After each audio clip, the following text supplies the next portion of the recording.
Publius Villius Tappulus, Consul 199 BCE. The first and only consul to represent his gens in the entire 400-year span during which men named Villius served in the Senate. Publius Villius Tappulus was a respected and responsible statesman in the 190s. He was also quite unfortunate insofar as he never really had a chance to showcase his talents. As consul, Villius inherited the Second Macedonian War, an unpopular conflict the Roman people had not desired. The army's lackluster showing during the war's first year left it in a state of near mutiny, creating a crisis that Villius was forced to solve. Since he spent the bulk of his consulship either dealing with problems close to home or dealing with the mutinous army, Villius was forced to relinquish his command to his successor Titus Flamininus before he had a chance to fight Philip V of Macedon. After the war, Villius served as one of the 10 commissioners responsible for settling Greece, and he retained a reputation as an expert on Greek affairs until at least the end of the decade. When war clouds began to gather and Antiochus III's forces threatened Greece, Villius traveled in tandem with his consular predecessor and successor on a mission of peace. With the famous Flamininus speaking to the Greeks, Villius and Galba were to meet with Antiochus in Asia. Along the way, the pair met Eumenes II of Pergamon, an important Roman ally, but then Galba fell ill and left Villius to finish the mission on his own. As Rome's top emissary in Asia, Villius was able to socialize with the legendary boogeyman of Rome, Hannibal Barca, before finally meeting with King Antiochus. While it is unclear if Antiochus was willing to negotiate with the Romans, once again Villius Tappulus would be robbed of a chance to accomplish something great for the Republic, as the Seleucid crown prince died before Villius and the great monarch could have any impactful talks. What follows is the story of a man who was twice selected to represent Rome on the international stage, and yet never got the chance to truly prove himself. Gens Villia was not one of the most successful of the plebeian clans. That being said, it was one of the most ancient. As early as 449 BCE, a mere 60 years into the Republic's existence, men named Villius were beginning to hold office in the Senate. That being said, up until the time of the subject of today's video, Publius Villius Tappulus, no man named Villius had risen to the top of Roman politics. The family, despite its antiquity, had only 2 known branches, the Tappuli and the Annales. Publius was one of the last 2 men to bear the name Tappulus. Neither he nor his brother and or cousin are known to have any kids who went into politics. As for Villius's father and grandfather, both of them were low-ranking senators who had the personal name Tiberius. It was expected that he would go into politics just like most of his ancestors had, and if we're being honest, it was probably expected that he would not rise very far up the cursus honorum. He did have a political ally who was about his age named Lucius, and Lucius was plebeian aedile in 213 and then served as praetor in 199. He then went on to govern Sardinia afterwards. This man must have been a cousin or possibly an older brother. And this is odd, of course, since if he were an older brother, it would be quite unusual, perhaps the only instance we can name in Roman history, where you have a younger brother reaching the pinnacle of Roman politics at a time when his older brother is just reaching the second rung. So if that is the case, this would make this quite unique, but we don't really have a way to know. Suffice it to say, though, we can say that Lucius must have been older because we can date his holding of the aedileship, and it's nearly a decade before we'll see our Villius take up that office. Once again, remember, we're in the era of the Second Punic War, where advancement came quickly and things were a bit unusual. Much like a number of men of his generation, most notably Titus Flamininus, Villius was promoted very rapidly. In the wake of the Battle of Cannae, where a large portion of the Senate was killed on a single afternoon, Rome was very generous in its promotions of young men of senatorial rank, and so Villius would advance through the cursus honorum at breakneck pace, More or less, as soon as he came of a plausible office-holding age, he would be holding office back-to-back years and rising through the ranks. This might also reflect, of course, that he had ability and that his colleagues saw in him someone who could get things done. We'll also see that once he rises to the top ranks, he'll continue to be called upon to perform duties, meaning that his colleagues must have thought rather highly of him. He'll be elected to his first known office of plebeian aedile in 204. This means that he must have served as quaestor and in some other capacities earlier. And then the following year, without any gap whatsoever, he'll be elected praetor. So in 203, he'll serve as praetor. He will also get command of 2 legions. We don't know any details about his operations, and part of that is because the main focus of the war by that time was shifting to Africa, as Scipio Africanus was beginning to operate there. Hannibal's area in Italy was being increasingly quarantined, and his army was getting much, much weaker. And so operations in Italy were not terribly interesting, but presumably Villius at this time would either be trying to harass Hannibal or go after allies that he was forced to abandon. He'll be prorogued after his praetorship. He'll then be sent as the pro-praetorian governor of Sicily. He'll arrive there in 202, and while most Roman officials were not offering a whole lot of support to Scipio Africanus, I think that there's reason to speculate that Villius as governor actually was. And partly this is because Scipio would have needed help from someone somewhere, and the nearest governor by far would be Villius in Sicily. It's also worth mentioning that Scipio had recruited a number of his men from the disgraced survivors of battles such as Cannae, who were kept in exile on Sicily. So there's at least a good chance that there's that relationship there. We also know that these 2 men will work together later, and had Villius given Scipio the cold shoulder and left him in the lurch during his most trying hour at Zama, I sort of doubt that they would have gotten along later. So my suspicion is that Villius must have provided at least some assistance, whereas many of the rest of the men in the Roman Senate were trying to let Scipio sink or swim and kind of hoping perhaps that he might die in action while also doing some more damage to Hannibal. Assuming that Villius's case was normal and that his governorship ended in 202, the same year that it started, he most likely would have been in Rome during 201 and 200. He then ran for and won the office of consul for 199. His colleague was the patrician Lucius Cornelius Lentulus.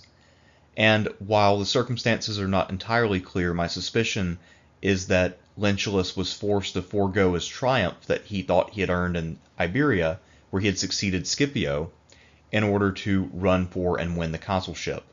And so the 2 of them were colleagues, and one has to imagine that Lentulus was the favorite if there was to be a successor for command of the Second Macedonian War. That war had broken out in 200, and it was led by a veteran commander who had been involved in the First Macedonian War, that being Publius Sulpicius Galba Maximus. However, due to limited progress on his front, there was a clamoring in the Senate to replace him with a new commander. And so, apparently by lot, the new commander was assigned, and the man who won it was Villius. So for Villius, this was quite a coup. To become consul in the first place was a huge deal for someone whose family had dreamt of that honor and failed to attain it for, at this point, 250 years.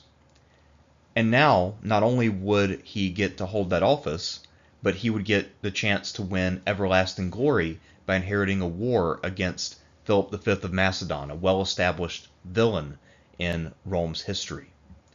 And so Villius would now set out to win glory and renown and make the most of his consulship.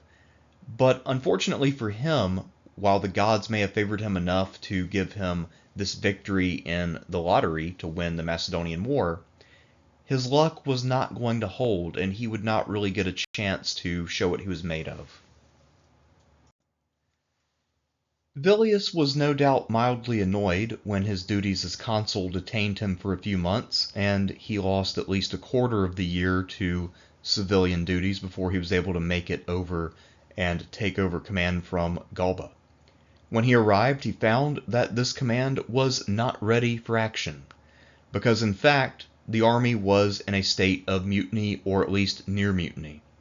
The complaint that the men had nothing to do with Galba's command, really, or with the lack of progress in 200, but more with their own personal issues and their feeling that their term of service had been extended unfairly. This applies to both the volunteers who signed up for the campaign, hoping for a quick victory and a big payday in Macedon, and the men who had been drafted and sent there. We have to remember something about the Second Macedonian War. This was not a popular conflict. The Roman people had protested when the Senate decided to go to war. Now, supposedly, the patriotic version of events is that the Senate had told them to shut up and do their duty, and they had obeyed grudgingly, but in reality it seems that what the Senate did was to simply send men who were already under arms and had already just served under Scipio in Africa, and then to send them off to fight this war. Roman general had a tendency to try to send men with a lot of experience, but I think in this case it was an attempt to try to avoid mass conscription in order to try to avoid the problems of conscripting an army for a war that the people did not want. So the Senate maybe was able to justify that action by saying that the First Macedonian War, and hence the Second, were offshoots and side campaigns of the Second Punic War. So I'm sure that they felt like they were legally justified, and if you know anything about the Roman way of thinking, they would very much approach this kind of legalistically.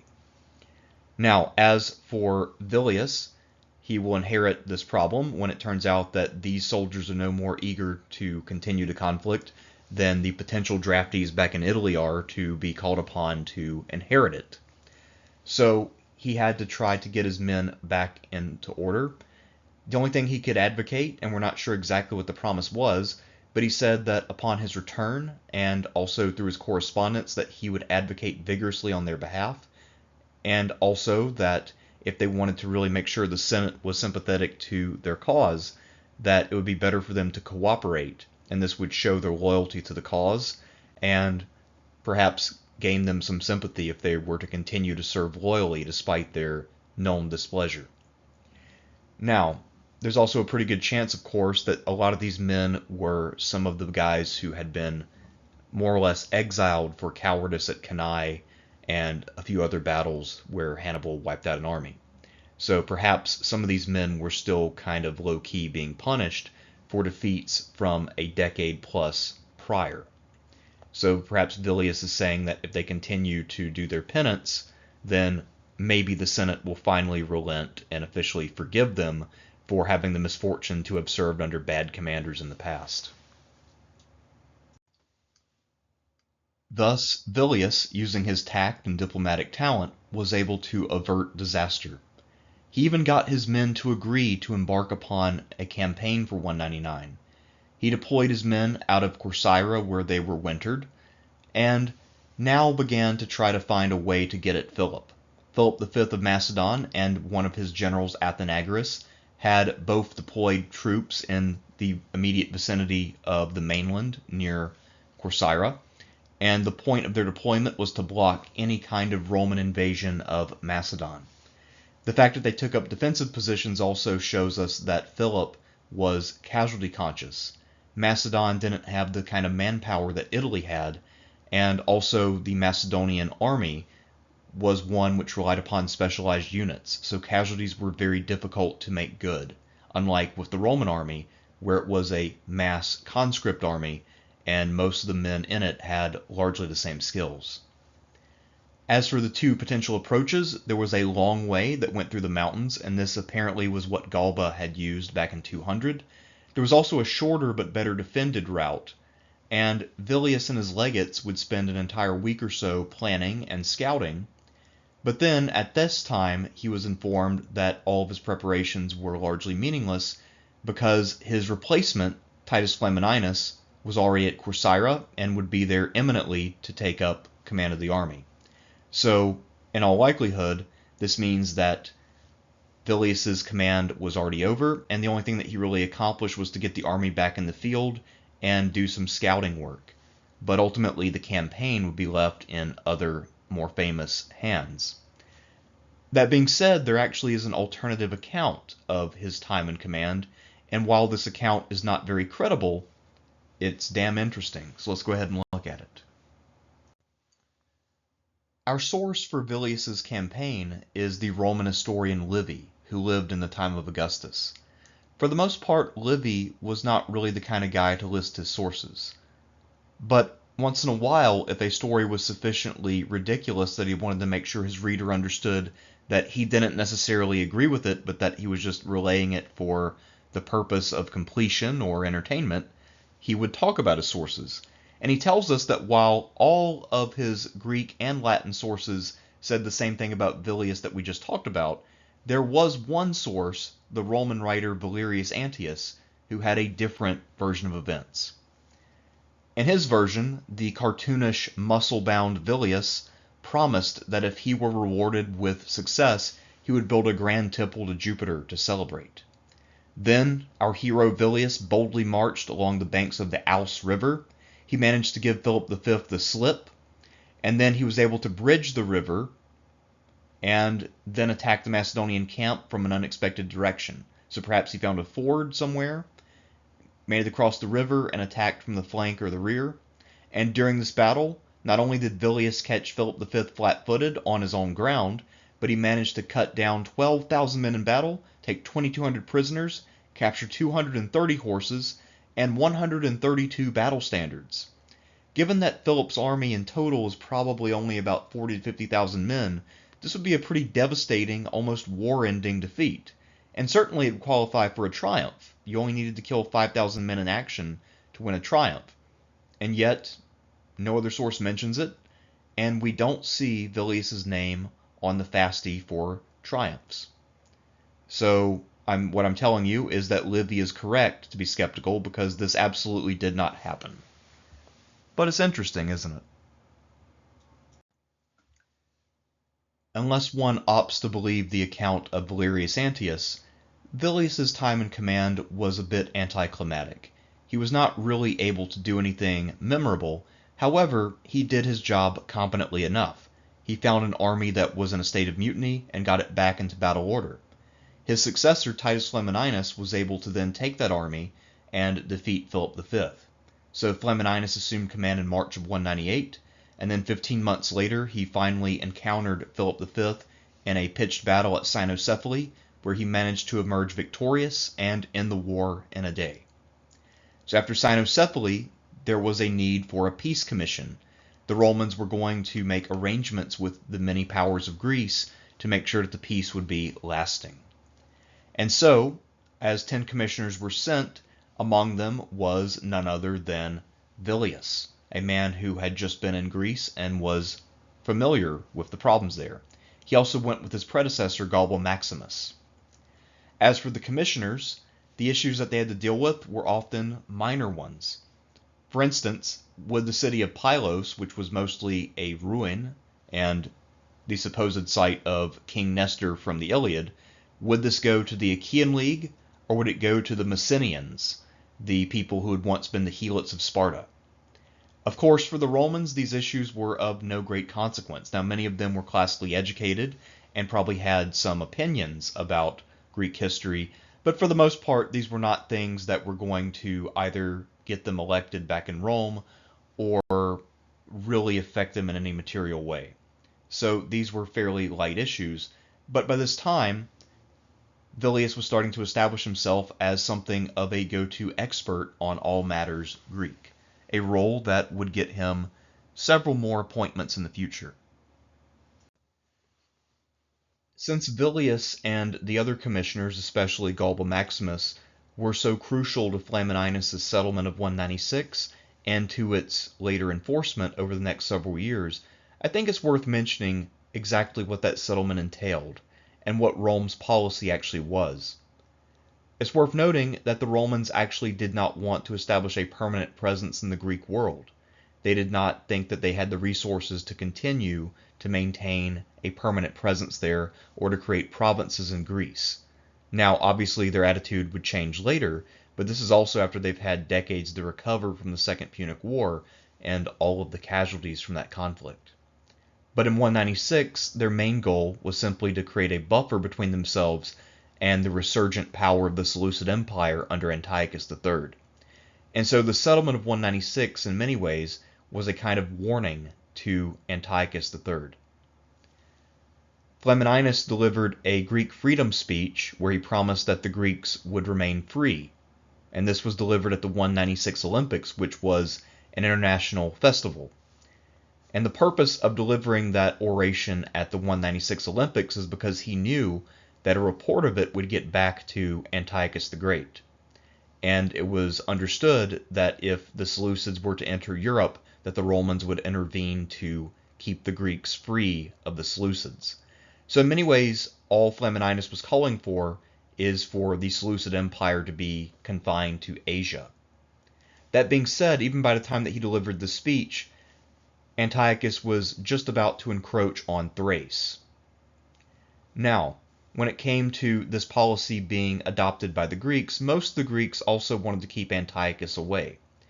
At this point, they were finally free of the yoke of Macedon, and the Romans had been reliable allies. The Romans had done what they said they were going to do, and they had duly departed. But there was one faction in the Greek world that was discontent with this settlement, and that was the Aetolian League.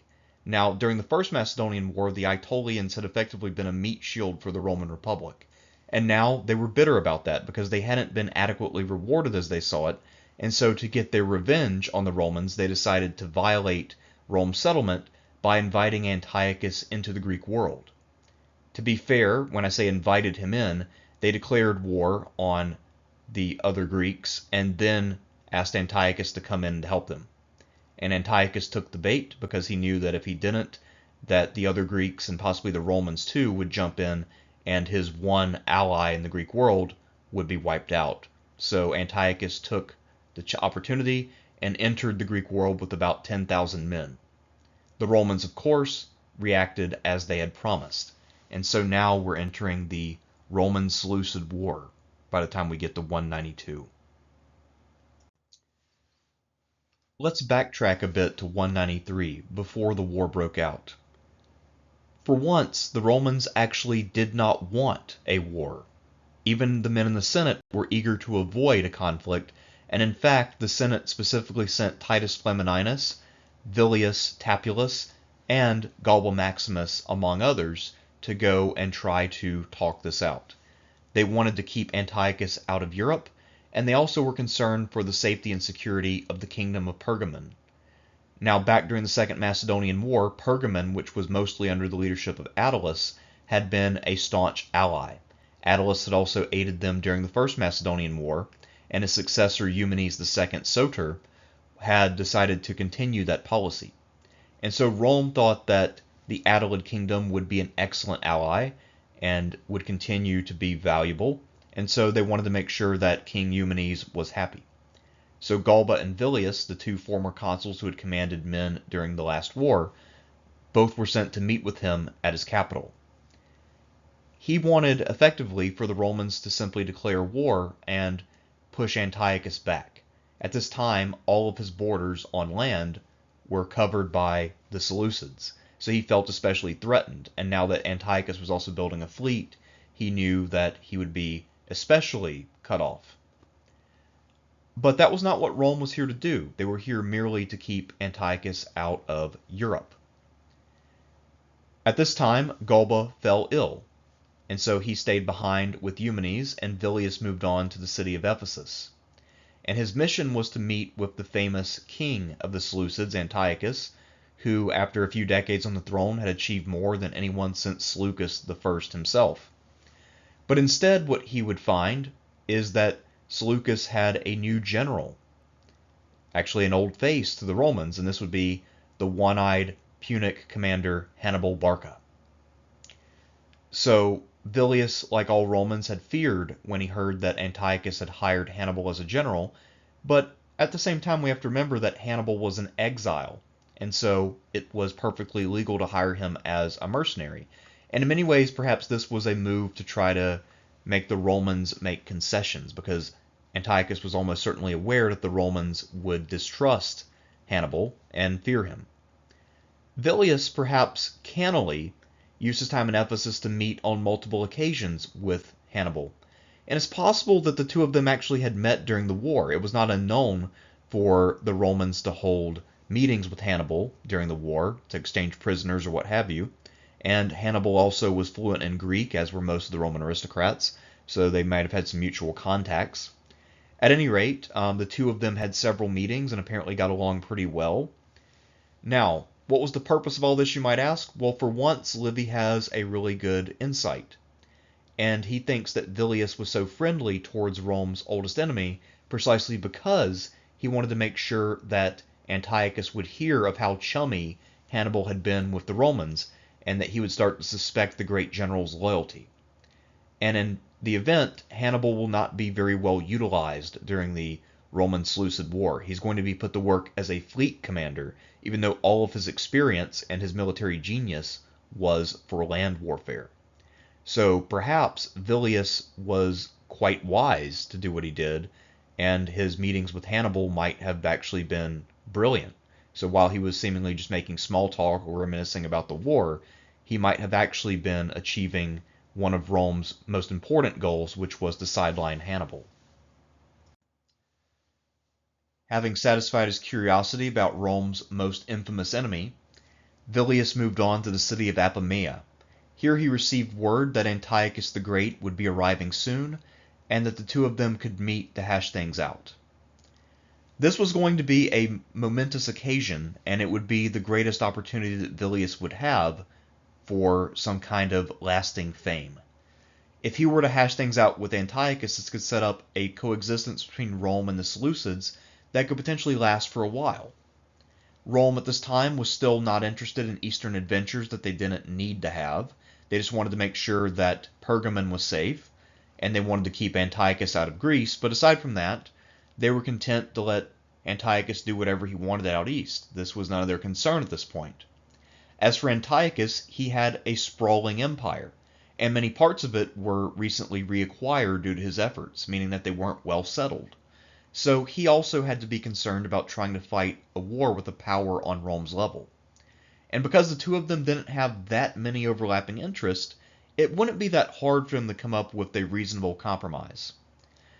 And so, most likely this conference would have succeeded had it gone forward. Villius would have gone down as one of Rome's greatest diplomats, and he might have even worked in some sort of clever phrasing into the agreement that the Romans could later use to justify all kinds of aggression out east once they recovered from the war, and once Antiochus was replaced by a weaker, younger ruler. But as things were, that's not how things played out, because before they could really get going and get to the core of the differences between Rome and the Seleucids, news arrived that Antiochus' son, namesake and heir, had just died back in Antioch. And so, Antiochus was forced to bid Villius farewell and head home. This was a devastating blow for Villius personally, because again, this was his best chance to do something that would be memorable and gain the everlasting glory that would go along with that. But for the Seleucids, this was also, of course, devastating because Antiochus had just lost his most experienced son, and this also meant that there might be some sort of treachery afoot back at home. Whether justly or unjustly, most likely unjustly, the Romans sort of half suspected that Antiochus had actually arranged for his son's murder, and that he felt the young man was an embarrassment. Now, this being said, there was also the chance that because Antiochus would have to go back east, and because his empire was so big and sprawling, there was always a chance he'd be called even further east, or called south, or north, or any other direction, and that perhaps he would stay gone for so long that the crisis with the Romans would just simply pass. So maybe this was actually a blessing in disguise, and it would render the talks that they were going to have at Apamea irrelevant. But as things happened, he was able to quickly rearrange things and then go back west, and by the next year he had an army in Greece. As I mentioned, he had entered Greece with about 10,000 men in order to try to bail out the hasty Aetolians. One might expect that the sudden death of a Seleucid prince would very much slow down the current ruler and force him to spend at least a few years resettling his affairs before trying to get back involved in a Western gambit. But this would be to underestimate the resourcefulness and energy of Antiochus the Great. In 192, Antiochus was sucked into the Greek world when the Aetolians invited him and also revolted.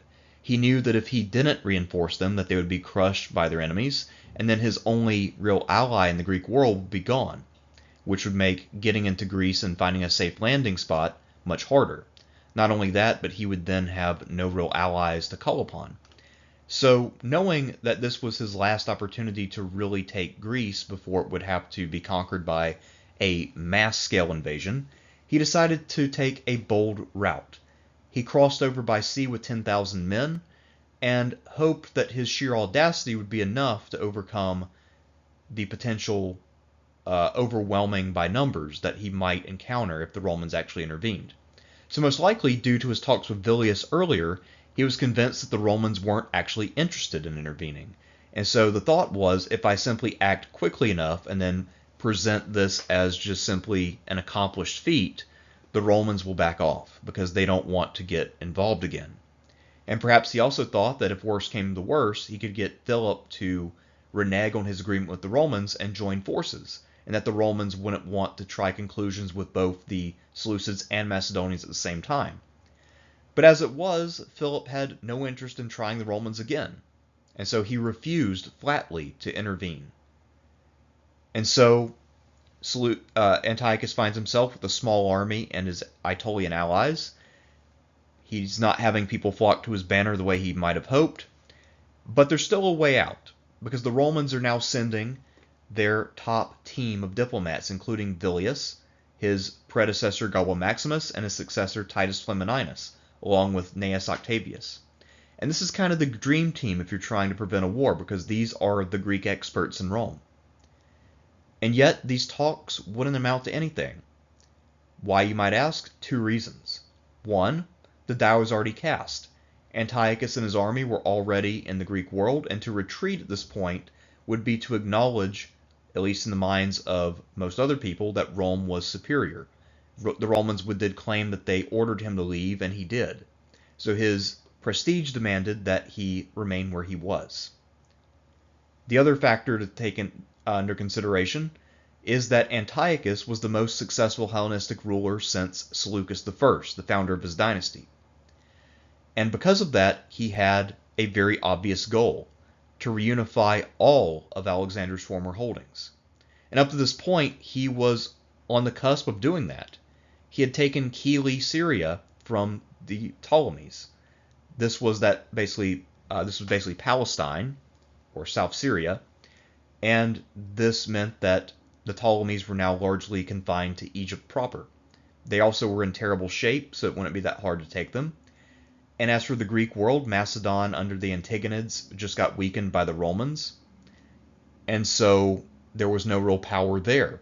It was also far from clear that the Romans actually would enforce their settlement in Greece.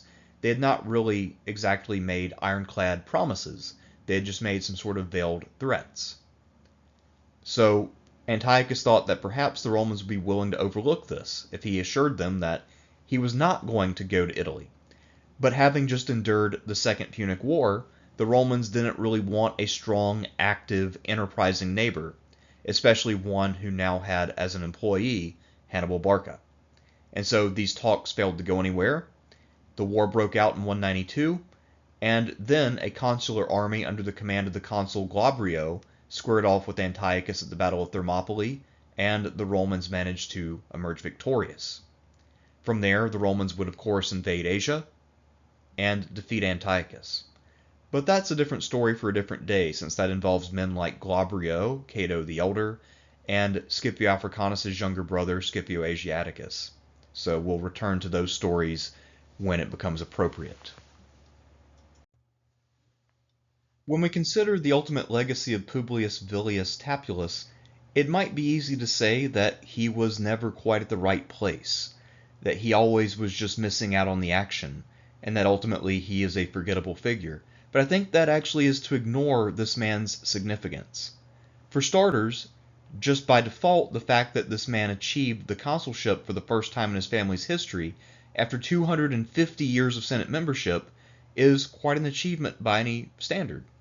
After all, I can't really think of any other families that were in the Senate that long before one of their members finally broke through. So this is a huge moment.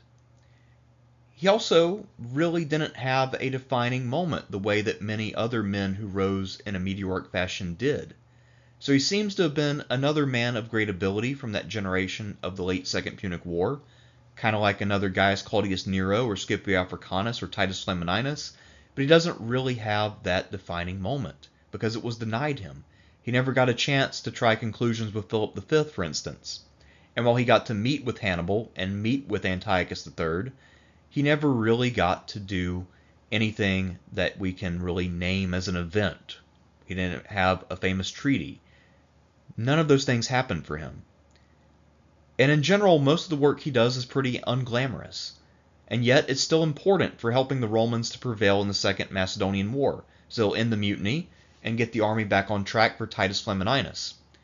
But ultimately, I think the most important thing about Villius is precisely that his diplomatic mission to Antiochus resulted in failure. And the reason I say that is because had he succeeded, and had Antiochus agreed to stay out of Europe, Rome would not have gone to war with the Seleucids. And the war ended up being deeply damaging not only to Antiochus personally, but to his empire in the long run. Now, while the Seleucid expert John Granger argues that the Seleucids did recover largely from the war with the Romans, I think that really the evidence is against that claim, and that the Seleucids actually didn't really fully recover. They would never again come anywhere close to the kind of power that Antiochus III had. And had he lived longer and managed to really settle all those areas that he had conquered in his lifetime, and then taken the revenue from them, the Seleucid Empire almost certainly would have lasted longer, and this would have very much changed the course of history.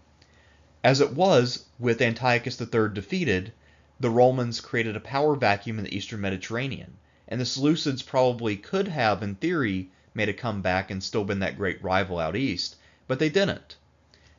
So had Villius succeeded in his mission in 193, the Seleucids would have been a bigger deal, and therefore history would have changed in a way that's actually not very good for the Romans, because now they'd have had this great rival to deal with out east, and they wouldn't have been able to simply waltz in as Pompey did and annex the Seleucid Empire, or at the time as it was known, just Antioch and its suburbs, with no real drama. So Villius actually did have a big impact on history, not because he succeeded, but because circumstances militated against his success. Until next time, I'm Thersites the Historian, and tune in for more content. If you want to help me avoid the fate of Villius, of never quite being in the right place at the right time, be sure to support me on Patreon. That way I'll have more money. How does that put me in the right place at the right time? I don't know, but I'd like to find out, so help me find out.